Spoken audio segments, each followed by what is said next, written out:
Hey, it's Ashley and I'm back with another haircut tutorial. Today we are going to be doing a number 3 clipper cut on the sides with a shear cut on top. I'm going to start by going in with my number 3 guard, and we're going to begin by fading the hair into that number 3 right below the parietal ridge.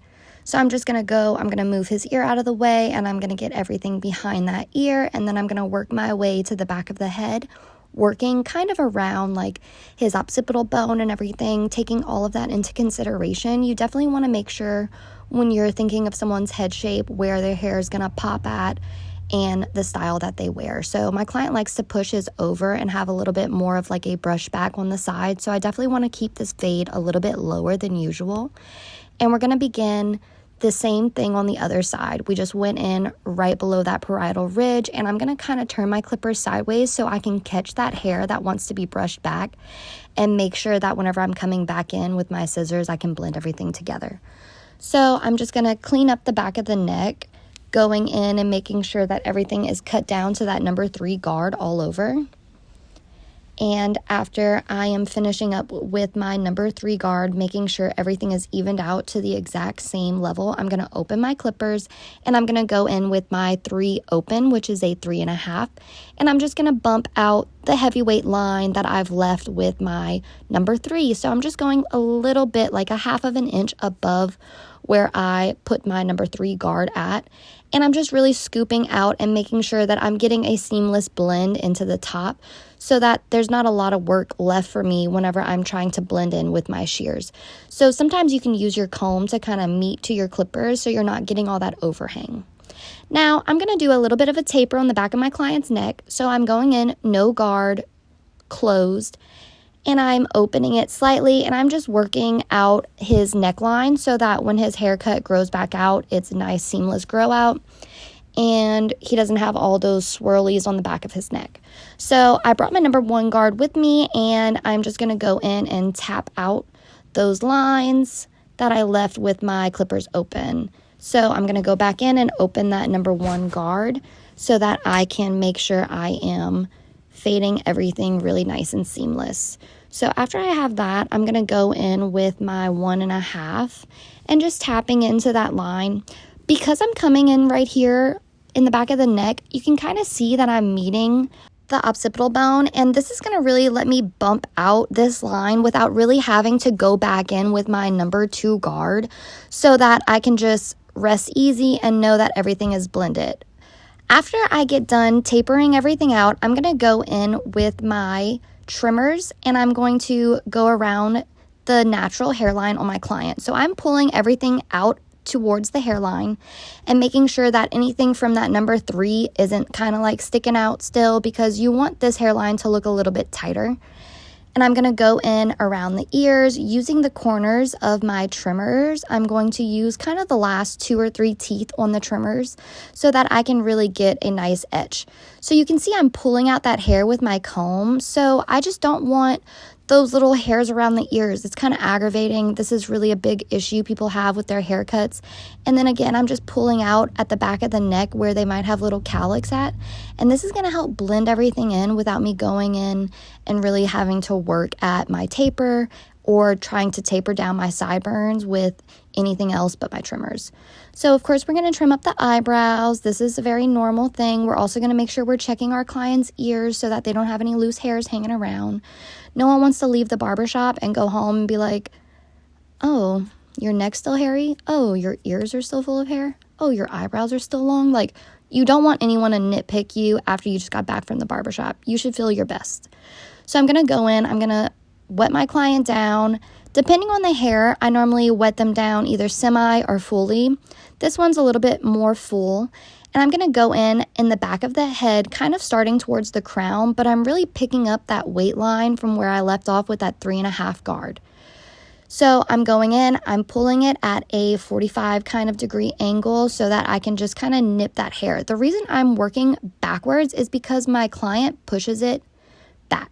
So I'm going to work it towards the front instead of working it towards the back.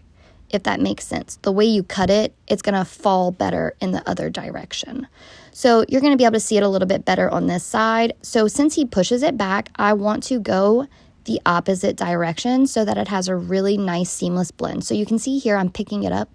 I like to start kind of in these heavier corners behind the ear because this is our most dense area. So I can really work out my weight line before getting towards the front of the face where we kind of lighten up a little bit. Just going in at that angle and nipping the corners that are meeting my number 3. So when that number 3.5 starts to kind of fall out, I know that's a heavyweight corner and I need to snip it.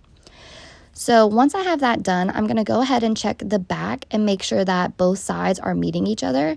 So I'm just kind of picking up at the occipital bone, the same heavyweight line I picked up all around the sides. And I'm just going in and blending that at a nice 45-degree angle. So now in this haircut, I'm just going to go over what we've already done. We've cut the sides to a number 3. We opened our clippers. We did a 3.5. We went in, we tapered the back of the neck from 0 to a 1.5, kind of fading out at that occipital so we didn't have to go in with a number 2 guard. I then went and did all of my dry work first. So I lined him up around his hairline, around the ears. I trimmed his eyebrows, made sure everything looked nice and clean. And now I am cutting everything to blend. So I went in with my shear over comb, picked up that 3.5 guard with my comb, and then cut some of those heavyweight corners. After that, I want to go in and really make sure that I am meeting and working my way to the top of the head. So I am pulling up that hair on the sides, and I'm just making sure we don't have any crazy long corners left out so that we can know that this haircut doesn't have any like overhang, any weight anywhere. We don't want it. And then I'm definitely making sure that I'm kind of having my client's hair in the same style he normally wears it, because I just don't want to take off too much weight in some areas that may need the weight. So we are just blending everything again from that 3.5, from the shear over comb blend, and I'm picking it up in my hands and just trimming off those corners at a 45-degree angle, working myself up towards the top of the head. Now that I have everything blended out, I am going to be working on my client's hair. So depending on the hairstyle is depending on if I'm going to pull the bangs straight down or not. He normally pushes it this way, so I'm going to trim them a little bit more towards the side, and then I'm just going to go around and make sure that that longer overhang corner isn't anything crazy. So now I'm going to pull up from where I just cut those bangs, and I'm going to create a mohawk guide. So this is very simple. We're just pulling everything up from the middle of the head, meeting it to that same length and cutting it. After that, I'm going to pull up the bangs, pull it all towards the middle, and I'm going to cut it in the opposite direction. So we cut the mohawk parallel, and now I'm going to go and cut it against that horizontal. So now that I am cutting that, I am doing one side at a time. So I am starting on the client's left side, and then I am going to work my way to the right side. So now that I have the left side evened out to the mohawk, I'm going to cut the right side. When I pull it up, you can see those corners hanging out. So I'm meeting my hand to where that middle guide is, and then I'm pulling up and giving it a slight angle, nothing crazy, so that we can make sure it's blending everything together.